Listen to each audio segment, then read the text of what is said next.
Hey, it's Yay for Yarn, and in this video we're going to talk about the two different kinds of crocheted ribbing.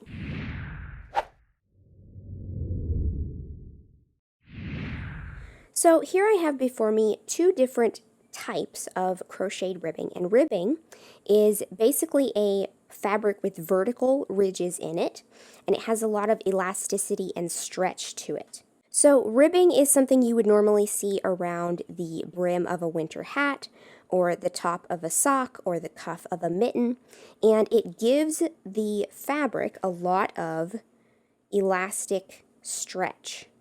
And ribbing is characterized by its vertical ridges. So by no means are these two little sample pieces here the only ways to crochet ribbing, but these are the two categories of crochet ribbing that you might run into in a project. So here I have ribbing that is worked vertically. This piece, the rows are going this way. So if I were to turn this the way it would be worked, I would turn it this way. And what I have here is a piece of back loop only single crochet. Now it is just a little bit wonky in shape here because this is made from a yarn that really needs to be blocked, particularly a bit more so than a lot of other yarns. So this piece is vertical ribbing, where you make it by working ridges this way, and then the fabric is turned sideways like this to make those vertical lines. This is post-stitch ribbing, and this is a fabric with deeper ridges than the one here. And this is worked by using a particular kind of stitch that creates some columns of stitches that pop to the front and some that pop to the back. So I'm going to show you how to do both of these. And post-stitch ribbing is pretty stretchy as well.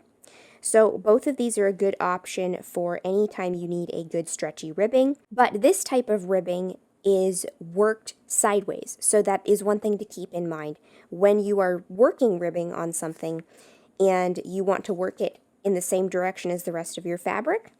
Then you need to use either a post-stitch ribbing, or you need to make your back loop only ribbing and then turn it. So like if I were to make a hat like this with a ribbed cuff or a ribbed brim, I would make my rows and make a long strip of ribbing, and then I would sew the ends of it together and then work the hat from this top edge up. So that is usually how this type of ribbing is used in a project if the whole project is not worked sideways. So I have some little stitch markers here that are holding on to my loops, and I'm going to show you briefly how to work one type of this category of ribbing. This is back loop only single crochet. You can do back loop only half double crochet, back loop only half double slip stitch or yarn over slip stitch, back loop only slip stitch.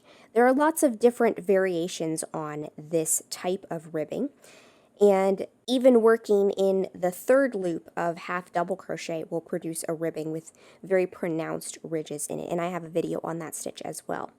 But let's just look really quickly at how the back loop approach works for making ribbing.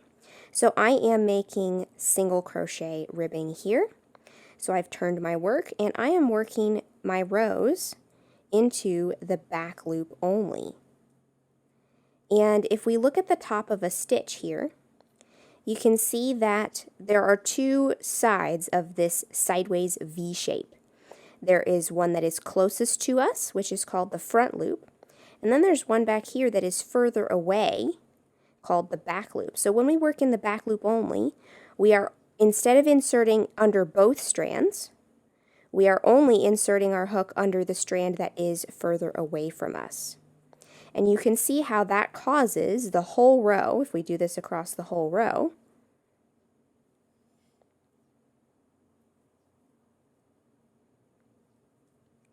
it causes our row of single crochet to kind of sit behind and to recede back from the row below.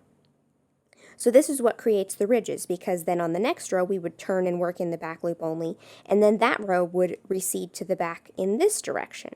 Then we turn it back this way, we make another row that recedes to the back in this direction, and so the rows are kind of alternating which direction they like to sit. And so that is what creates that ridged, ribbed fabric. with this approach to creating a crocheted ribbing. And the fabric that is made with this type of ribbing is very stretchy. It has some good elasticity to it, but it is about the thickness, approximately, of your normal crocheted fabric.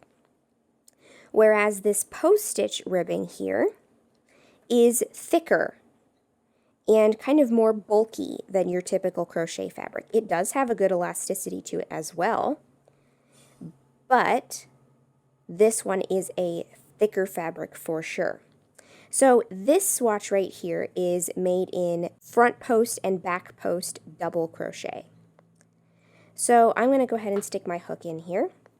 And if you're not familiar with this concept, the post of a stitch, if we look down here at the bottom row where you can more clearly see the double crochets, the post of the stitch is kind of this little vertical part that makes up the height of the stitch. So these are double crochets down here.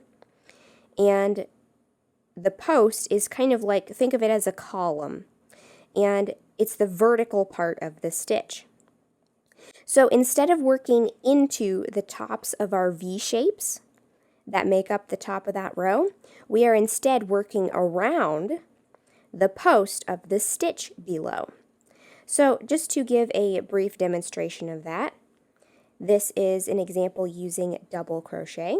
I am starting by chaining one and working a half double crochet normally into the same stitch my chain is coming from. And that's kind of my edge stitch. So next up is a front post double crochet, and the front post double crochet pops to the front. So instead of going to the top here and poking my hook into the top of the stitch like this, I'm going to find the post of the stitch, which is right here. It's kind of the column-shaped part of the stitch that pops to the front. At least it already does in this case because this is a column of front post double crochet.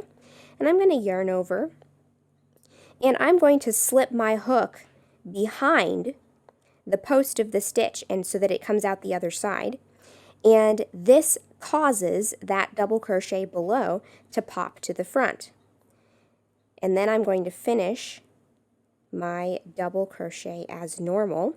So my new double crochet on this current row is also popped to the front because we worked in front of the top of the stitch. So we are ignoring these V shapes on the top. We're not working into them at all. We are only working into the post of the stitch. So that's a front post double crochet. For a back post double crochet, which you can see the post of my next stitch right here.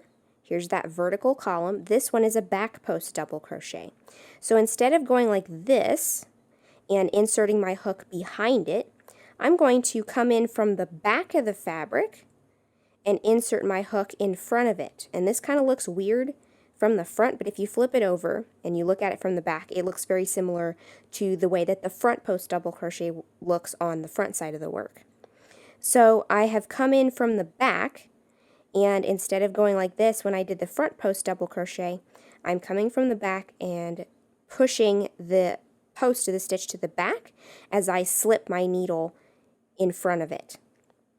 And then I can pull a yarn over and pull my first loop behind, or kind of in front of, in between, it kind of wiggles between the posts of those stitches, and then I can finish the stitch like a normal double crochet. So let's do that front post double crochet again. This column is popping to the front, so I'm going to do a front post double crochet and slip my hook tip behind the post of that stitch from the row below, and then finish like a normal double crochet. Then I'm going to come to this next one, which is a back post double crochet, and I'm going to work a back post double crochet into it. I'm going to bring my hook tip to the back of the work and then slip my hook in front of the post of that stitch, like so. And then I can finish the double crochet. So let's do those post stitches one more time. Again, I'm going to yarn over and insert my hook behind the post of the next stitch, which is a front post double crochet. So to make a front post double crochet, we insert the hook like that.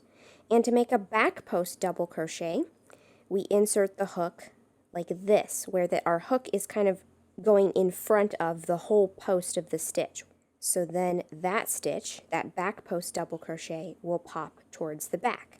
And as you can see, this fabric has deep ridges in it, a lot of texture, and it does have a good amount of elasticity and stretch to it. So there you have it. Those are two common ways to make a crochet ribbing. And like I said, there are plenty of variations on these two categories of ribbing. But hopefully this can help you get a better idea of how ribbing works anytime you need to use it in a project. So I hope you've enjoyed this video. If you liked it, please give it a thumbs up. Let me know what your favorite kind of ribbing is in the comments below. And don't forget to subscribe, making sure you click the little bell next to the subscribe button to be notified of new videos. Thanks for watching.